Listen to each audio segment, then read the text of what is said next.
Nu'aiman kata, boleh tak tolong bagi aku makan? Dia kata, tak boleh, ni Saidina Abu Bakar yang arahkan.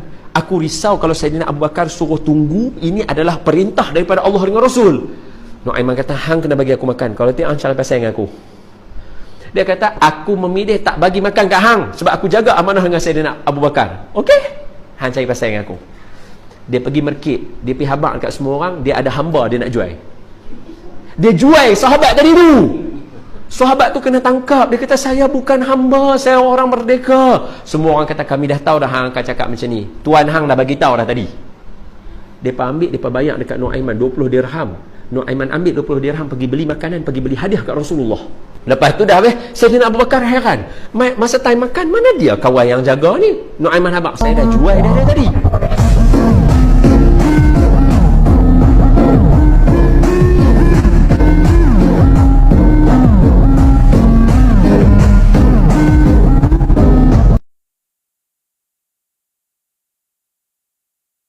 Nu'aiman datang bersama seorang pria. Lalu Rasulullah bertanya kepada Nu'aiman, siapa dia? Kata Nu'aiman, ini penjual madunya ya Rasulullah. Maksud kamu? Saya tadi niatnya mau beliin Rasulullah tapi nggak ada uangnya. Maksudnya Rasulullah yang bayar. Kalau Nu'aiman ini aneh.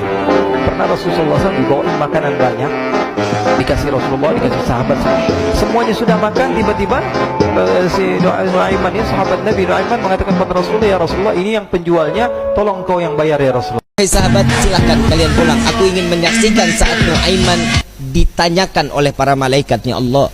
Aku khawatir Nu'aiman tidak dapat menjawab. Man rabbuka? Allahu rabbi, kata Nu'aiman. Wa man nabiyuka? Coba ulang pertanyaannya, kata Nu'aiman.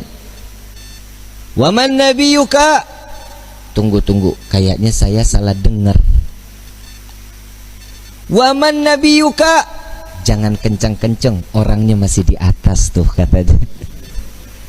Di situ Nabi masih tertawa. Nu'aiman walaupun ada di dalam liang lahat masih membuat senyum baginda Nabi Muhammad sallallahu alaihi wasallam. Apa yang membuat seperti ini?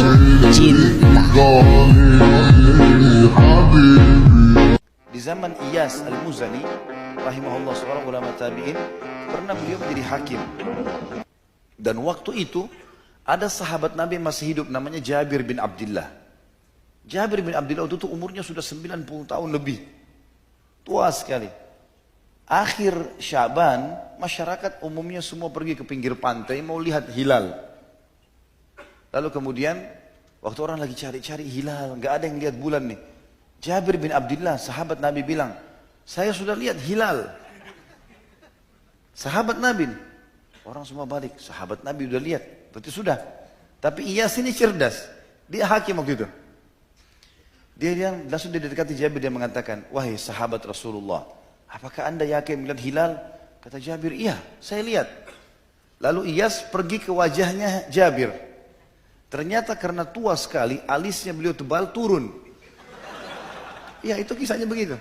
Jadi alis beliau putih, ada yang turun, melengkung ke matanya, persis seperti Thabit.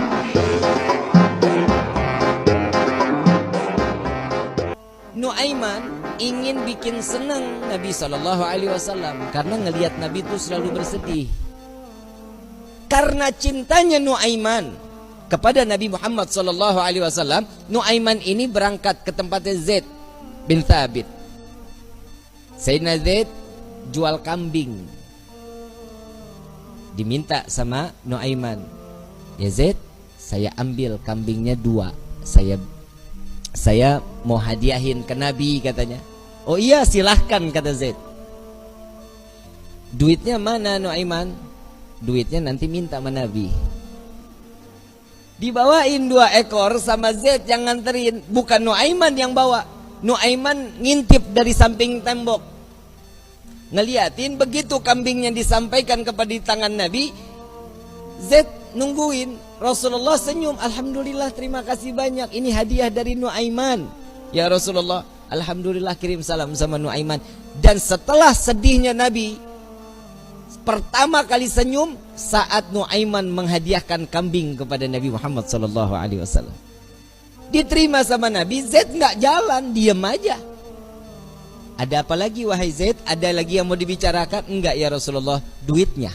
Dan di situ Nabi ketawa yang kedua kali karena melihat Nuaiman sedang ngintip di balik tembok.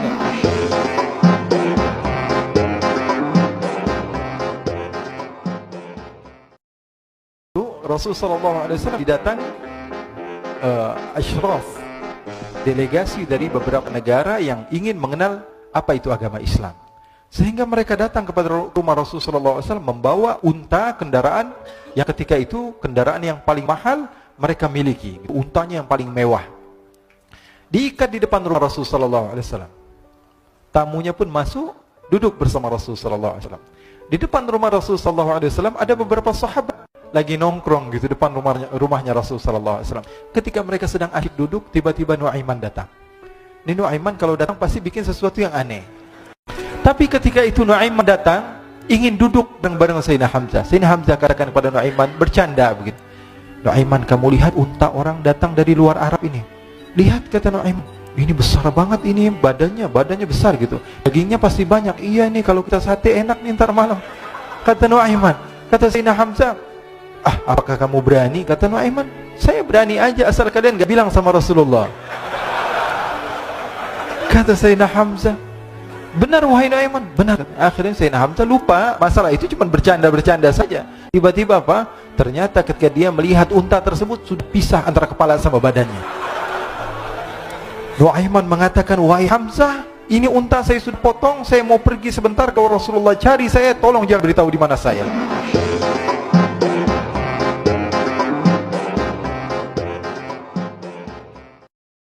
Nuaiman dicari-cari sama si buta. Mana Nuaiman? Mana?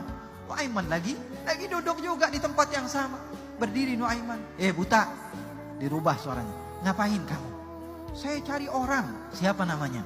Nuaiman. Apa yang dia buat? Dia kurang ajar. Saya pengen buang air kecil, diantar ke masjidnya Rasulullah. Oh, Nuaiman emang kurang ajar. Padahal yang ngomong siapa? Nuaiman. Kata Nuaiman, saya antar kamu kepada Nuaiman. Dia pegang tangan si buta, dibawa kemana? Dimuter-muterin ke masjid Rasulullah, disuruh tawaf dulu di masjid Rasulullah. Setelah itu, dibawa kemana? Dibawa ke masjid lagi, dari pintu yang lain. Ketika itu, sahabat Nabi Amirul Mukminin Sayyidina Utsman bin Affan sedang salat di mihrabnya, masjidnya Rasulullah. Mendekat Nuaiman, bersama si buta ini, dibawa ke mihrabnya Rasulullah SAW. Kamu lihat ada orang yang sedang bersujud di depan? Coba pegang dengan tongkat kamu. Dia pegang, oh iya ada orang. Itu Nuaiman. Dia pura-pura doang. Dia pura-pura soleh padahal dia orang jahat. Padahal dia ngomong siapa? Nuaiman. Kemudian Nuaiman pergi. Ini si buta ambil tongkatnya, dipukul kepalanya Amirul Mukminin. Semua sahabat yang sedang sholat bangun. Qutila Amirul Mukminin. Qutila Amirul Mukminin. Sayyidina Utsman mau dibunuh, semuanya maju. Ternyata yang dilihat siapa? Si buta lagi. Baru setengah jam, ternyata si buta lagi yang datang. Kemudian semua orang pengen nangkap. Kamu telah memukul Amirul Mukminin Sayyidina Utsman. Nangis si buta ini. Dia mengatakan, demi Allah, semenjak sekarang saya tidak akan pernah percaya sama yang namanya manusia. Gara-gara Nuaiman. Orang-orang seperti ini banyak. Oleh karena itu kita tidak boleh menilai seseorang daripada apa yang dia ucapkan. Ataupun apa yang dia kerjakan. Karena siapa tahu. Nuaiman ini pernah suatu waktu diajak oleh Sayyidina Abu Bakar pergi ke negeri Syam. Sayyidina Abu Bakar mengatakan kepada Rasulullah, ya Rasulullah, saya mau izin ya Rasulullah. Mau apa? Saya mau ajak dua sahabat kamu ini ikut berdagang ya Rasulullah. Siapa kata Rasulullah? Nuaiman. Kata Rasulullah, Nuaiman kamu mau ajak? Mau ngapain? Biar seru-seruan aja ya Rasulullah. Kata Rasulullah, ya sudah, saya izinkan kamu bawa Nuaiman. Ketika itu Sayyidina Abu Bakar membawa Nuaiman sama satu sahabat namanya Suwaibid ibn Harmalah. Nuaiman diajak Sayyidina Abu Bakar. Kata Rasulullah SAW, benar kamu mau ajak Nuaiman? Iya ya Rasulullah. Diajaklah. Maka diceritakan Nuaiman diajak oleh Sayyidina Abu Bakar. Sesampainya di negeri Syam, semua dibagi tugas. Fulan bin Fulan kerjaannya ini, Fulan bin Fulan kerjaannya ini. Semua memiliki kerjaan. Nuaiman tanya, wahai Abu Bakar, kerjanya saya apa wahai Abu Bakar? Kata Sayyidina Abu Bakar, kamu mau ngapain terserah kamu wahai Nuaiman. Yang penting kamu ikut saya kan. Kemudian satu di antara mereka namanya Suwaibid ibn Harmalah. Ditanya oleh Sayyidina Abu Bakar, wahai Suwaibid, kamu mau kerjaan apa? Kata Suwaibid, terserah kamu wahai Abu Bakar. Kata Sayyidina Abu Bakar, kamu menjaga makanan, karena saya tahu kamu ini adalah orang yang senantiasa menjaga amanah. Sayyidina Abu Bakar pergi sibuk dengan kesibukannya sehingga datanglah waktu siang. Nuaiman sudah lapar. Nuaiman cari makanan. Dia nggak punya uang, diajak Sayyidina Abu Bakar tapi tidak diberikan uang. Sehingga dia cari-cari makanan. Dia tahu Suwaibit yang jaga makanan, dikatakan, wahai Suwaibit, saya mau makan, berikan kepada saya 1 roti saja. Yang terpenting apa? Saya makan sekarang, saya sudah lapar. Kata Suwaibit, ya Allah Nuaiman, kita tunggu Abu Bakar saja sehingga dia datang, karena ini amanat. Kata Nuaiman, kasih saya makanan, kalau tidak saya bikin masalah sama kamu. Merah wajahnya Suwaibit karena dia tahu, jangankan saya Rasulullah aja dimainin. Bingung, apa yang harus saya lakukan? Akhirnya Nuaiman bilang, gampangannya aja, kata Nuaiman, kamu kasih saya makanan, atau kalau tidak saya bikin masalah sama kamu. Bingung Suwaibit, pikir panjang. Setelah itu dia katakan, ya sudah Nuaiman, saya tetap mau jaga amanah Abu Bakar. Nuaiman pergi ke pasar. Dia cari-cari tempat penjualan hamba sahaya. Kemudian Nuaiman mengatakan kepada penjual hamba sahaya tersebut, saya punya juga hamba sahaya, tapi saya jual cuma 20 dirham saja, murah. Katanya, apa benar ada hamba saya harganya segitu? Iya, karena dia punya aib, ada kekurangan. Apa? Nanti kalau kalian tangkap, dia bakalan teriak, saya ini bukan hamba sahaya tapi orang merdeka. Akhirnya semua orang berkumpul mau beli. Itu ada orang yang berdiri sedang menjaga makanan, itu hamba sahaya saya, tangkap saja. Oh baik, diberikan uang 20 dirham, dimasukkan oleh Nuaiman ke kantongnya. Kemudian Suwaibit ditangkap. Ketika ditangkap, Suwaibit teriak, saya bukan hamba saya orang merdeka. Maka orang-orang tersebut mengatakan, saya sudah tahu kekurangan kamu. Kang mabok bikin kesel Nabi, tapi Nabi kalau nggak ada Nuaiman nggak mau ngajar. Selalu bikin senang Nabi Muhammad SAW.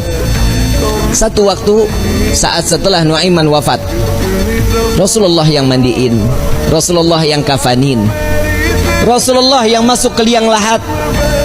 Kebayang kita, tangan Rasul SAW memegang jasad seseorang, sudah pasti jasad tersebut diharamkan masuk ke dalam api neraka. Sedih Nabi SAW kehilangan sahabat yang selalu membuat gembira Nabi Muhammad SAW. Setelah dikubur, semua masyarakat pulang. Rasul SAW mengatakan, wahai sahabat, silahkan kalian pulang. Aku ingin menyaksikan saat Nuaiman ditanyakan oleh para malaikatnya Allah. Aku khawatir Nuaiman tidak dapat menjawab. Ditungguin sama Nabi Muhammad SAW. Ini mukjizatnya Nabi. Nabi dapat mendengar mungkar nangkir saat dimana dia membicarakan, mempertanyakan kepada ahli kubur. Datang malaikat mungkar nakir, Assalamualaikum ya ahlal jannah. Ya Allah, mudah-mudahan kita semua di alam kubur dapatan pertanyaan begini nih dari malaikat. Salam kepadamu wahai penghuni syurga. La ilaha illallah.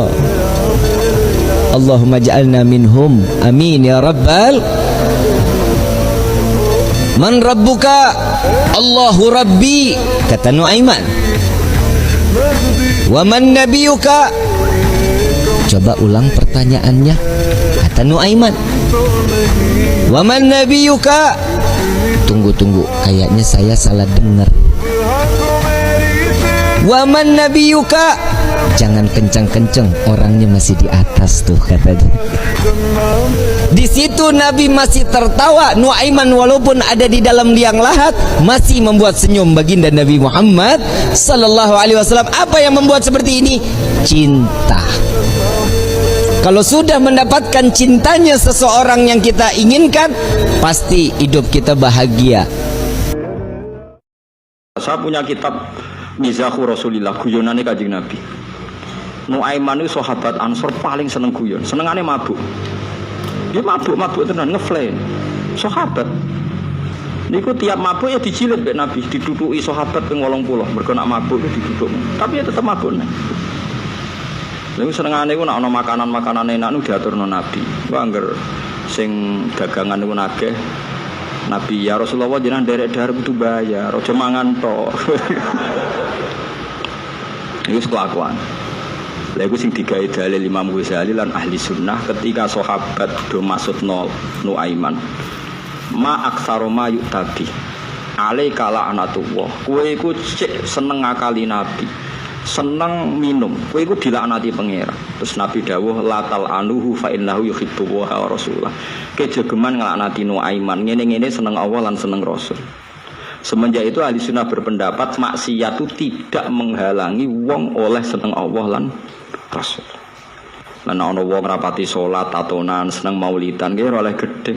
Wong maksiat ya oleh seneng Kanjeng Nabi. Wis ngono amadzhab ahli sunnah.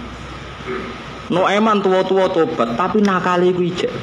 Kurbane Sayyidina Utsman. Niku cerita teng Ithaf Sara Ihya. Ana wong niku makromah namanya sepuh Dorir jenenge. Wae jenenge Dorir, Ad-Dorir mripate wis picek.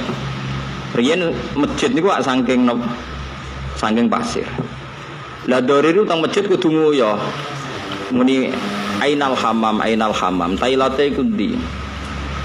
Nek bareng ning tengah masjid ape nguyoh wis sahabat do bengok-bengok, oh iku cek masjid. Nuaiman bae-bae digandeng. Ya Dorir ilal hamam, kowe kepene hamam naam. Digandeng. Digandeng itu mau gang piro malah nguyuh pas ndase Sayyidina Utsman.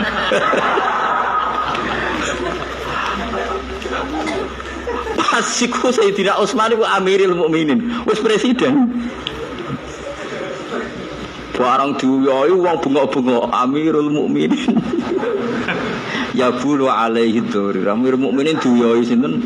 Wong tuwa, wong picek. Ngamuk Nuaiman. Ngamuk sapa sing ndudono aku. Pancet meneh. Kowe kepengin ketemu Nuaiman ya aku nak ketemu pe tak duduk. Lha ngono iku dituntun neh. Pas Sayyidina Utsman salat. Iki lho jenenge nek masjid duduk. Wong kok nakal nganti ngono.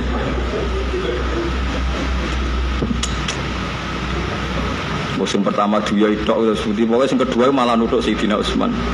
Jadi pertama nguyuh ning masjid, kedua nuthuk sinten? Sayyidina Utsman. Mergo dianggap sinten? Nuaiman.